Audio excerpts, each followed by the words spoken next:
Episode की starting पिछले episode की एंडिंग से ही होती है, जहाँ पे हम लोगों ने देखा था कि जो फेनरिस है वो फेलियो को प्रोटेक्ट करने के लिए जिन के अटैक के सामने आ जाती है, जिस कारण उसको वो अटैक लग जाता है और वो मरने की कगार पे आ जाती है। और ये देख के जो फेलियो होता है वो तो कुछ सोच ही नहीं पा रहा होता है और वो उसे ठीक करने की कोशिश कर रहा होता है, लेकिन उसके पास इतनी ज़्यादा शक्ति नहीं होती है कि वो उसे ठीक कर पाए। और ये सब देख उसे काफी तक गुस्सा आता है जिन पे, और वो खड़ा होकर कहता है कि तुम्हें इसका भुगतान करना होगा। तभी वो एक स्पेल को कास्ट करना होता है और वो होता है टाइम रिवर्सल स्पेल, जिससे कि जो फेनरिस की जितने भी चोटें होती है वो सब पहली जैसी ठीक हो जाती है। और ये देख के तो जिन भी हैरान कि ये एक नॉर्मल फुद्दू सा बंदा कैसे रिवर्सल टाइम को यूज कर सकता है, कैसे।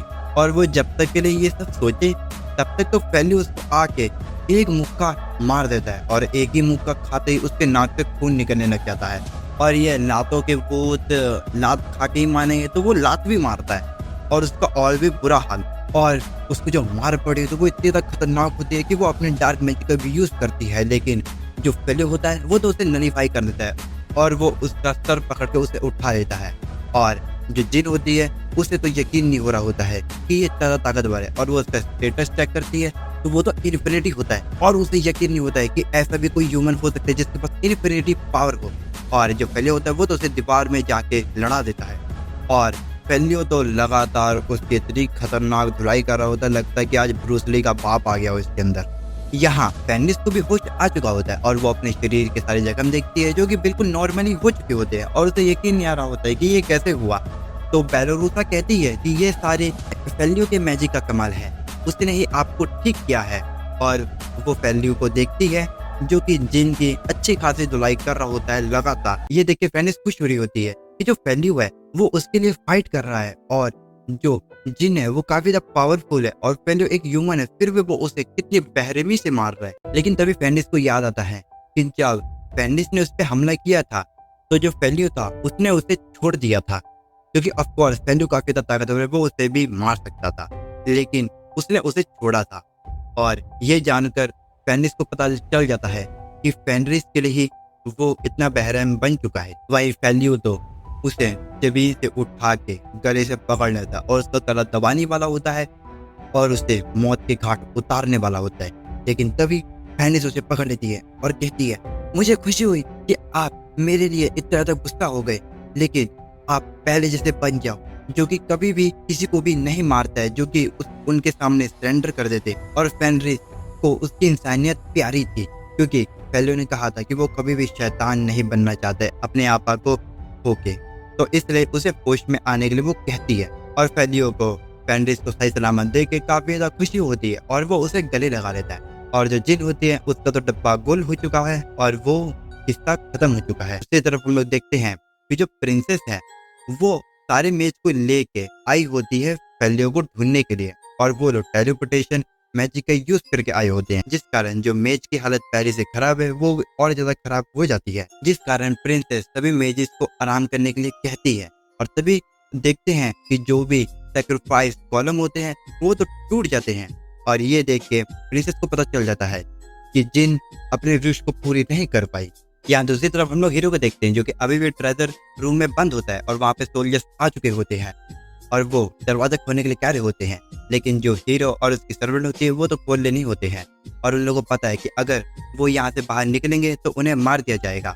और हीरो को ये भी पता चल चुका होता है कि जो उसकी विश होती है वो जिन पूरा नहीं कर पाई, और ये बात वो अनजान शक्ति को पता चल जाती है और वो कहती है कि जिन अपने काम को पूरा नहीं कर पाई। और तभी वो आवाज हीरो की जो सर्वेंट होती है उसके अंदर आ जाती है और वो आते साथ ही पहले अपने कपड़े चेंज करती है और वो हीरो को बताती है वो मिडनाइट की ग्रैंड मेज है।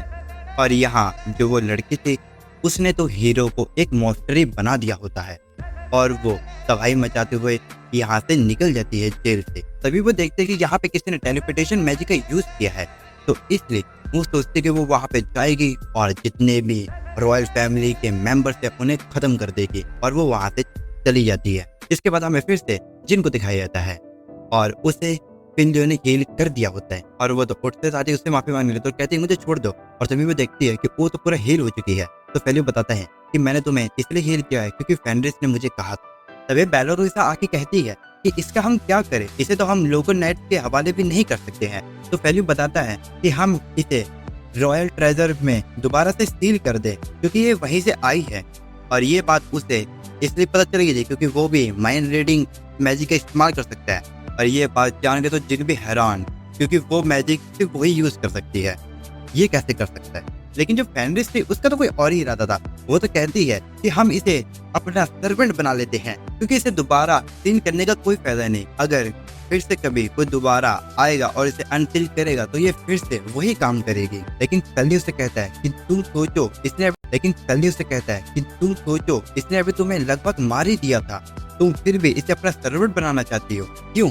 तो वो इस बात को सोचती है, लेकिन वो तो अपना दिमाग नहीं चला पाती है और फ्रस्ट्रेटेड हो जाती है। लेकिन वो कहती है कि मैं इसलिए हार गई क्योंकि मैं वीक थी ना, मैं स्ट्रांग बनूंगी तो मैं अपने आप को प्रोटेक्ट कर पाऊंगी ना।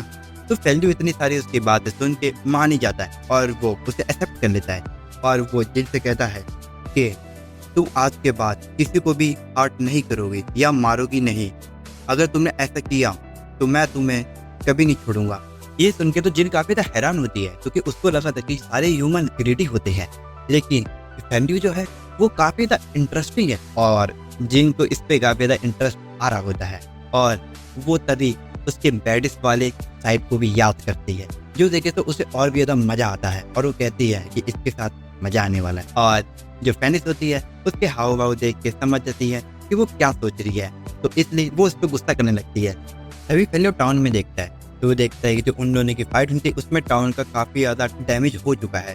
तो वो सोचता है कि वो टाइम रिवर्सल मैजिक का यूज करके सभी को सही कर देगा। लेकिन जिन कहती है कि तुम्हें ऐसा नहीं करना चाहिए क्योंकि जो टाइम रिवर्सल मैजिक है उसे सिर्फ एक ही बार इस्तेमाल करने की लिमिट है, अगर तुमने 2 बार किया कुछ भी इंसिडेंट हो सकता है। यहाँ तक कि मैं जिन होके भी एक इंसान पे ही टाइम रिवर्सल मैजिक का यूज कर सकती हूँ। और जब मैंने तुम्हारा स्टेटस देखा था तब इन्फिनिटी था और इसका मतलब यही है कि गॉड जितनी पावर, तो मुझे नहीं पता कि तुम्हारे ऊपर क्या इफेक्ट पड़ेगा टाइम रिवर्सल दोबारा मैजिक यूज करने का। तो फेल्यू उसकी बात मान जाता है और वो उस मैजिक का यूज नहीं करता है। तो वो उस जगह को ठीक करने के लिए रेस्टोरेशन स्पेल का यूज करता है। और जितनी भी यहाँ पर कन्वर्जेशन हुई थी ये सारी फेंडे सुन के थोड़ी सीरियस हो जाती है। फिर शाम को फेल्यू जिन को लेके घर पे आ जाता है और वहाँ पे सभी लोग जिन को देख के काफी ज्यादा डर जाते हैं क्योंकि उन्हें भी पता है कि जिन काफी ज्यादा ताकतवर है। फेल्यू बताता है कि जिन के पास रहने के लिए कोई भी जगह नहीं है, इसलिए वो उसे यहाँ पर लेके आया है। तभी बेलारोसा जिन को बुलाने के लिए आती है क्योंकि उसने उसके लिए रूम तैयार कर दिया है। लेकिन जो बेलेरी होती है वो तो उससे आके चिपक जाती है और कहती है कि ये ठीक रहेगा, जिन को एक ही घर में रखना, वो कुछ भी कर सकती है। तो बेलारोसा बताती है कि जब तक फेल्यू हमारे साथ है तब तक के लिए जिन कुछ भी नहीं कर सकता है। और फिर वो जिन को यहाँ से ले जाती है। अब रात को फेल्यू अपने डार्क साइड को याद कर रहा होता है और परेशान हो रहा होता है। तभी बेलारोसा वहाँ पे आ जाती है और वो फेल्यू को देख के समझ जाती है कि वो क्यों परेशान है। तभी फेल्यू बेलारोसा से माफी मांगता है उसके इतने डार्क बिहेवियर को देखने के लिए, क्योंकि वो डर गई होगी ना। तो बेलारोसा कहते नहीं, ऐसी कोई बात नहीं है। और फेल्यू उसे बताता है कि वो इस बात से परेशान है क्योंकि वो अपनी पावर को कंट्रोल में नहीं रख पा रहा है। तो ये सुन के बेलारोसा कहती है कि वो तो पावर के बारे में नहीं जानती है, लेकिन उसकी सिचुएशन भी वैसी है जैसे कि उसकी, जिसको वो अपना दुश्मन समझती थी वो उसके दोस्त हैं और जिन्हें वो अपना समझती थी वो उसके ही दुश्मन हैं। और ये बात उसे फेल्यू और फेनरिस के साथ रहकर ही पता चली और फेल्यू को भी पता चल जाता है कि वो किस बारे में बात कर रही है। फिर फेल्यू फेनरिस के पास जाता है और फेल्यू फेनरिस से पूछता है कि आखिरकार तुम उदास क्यों हो। लेकिन वो बिना कुछ कहे उसके ऊपर चढ़ जाती है और वो कहती है क्या तुम अपने वर्ल्ड में दोबारा जाना वापस चाहते हो, क्योंकि तुम तो जिनकी पावर भी यूज कर सकते हो। अगर तुम कहीं भी जाओगे तो मैं तुम्हारे साथ जाना चाहती हूँ, तुम प्लीज मुझे अपने साथ लेकर जाना।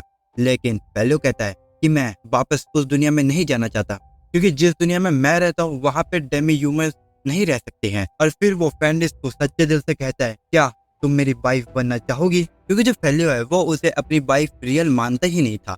लेकिन जो आज हुआ उससे उसे पता चल गया कि वो उसके बिना रह ही नहीं सकता है। फेनिस बताती है कि वो तो उसे पहले दिन से ही अपना हस्बैंड मानने लगी थी और वो बताती है कि उसे अब तक फाइट में कैसे लड़ना है और पैक को कैसे लीड करना है वही सब सिखाया गया था।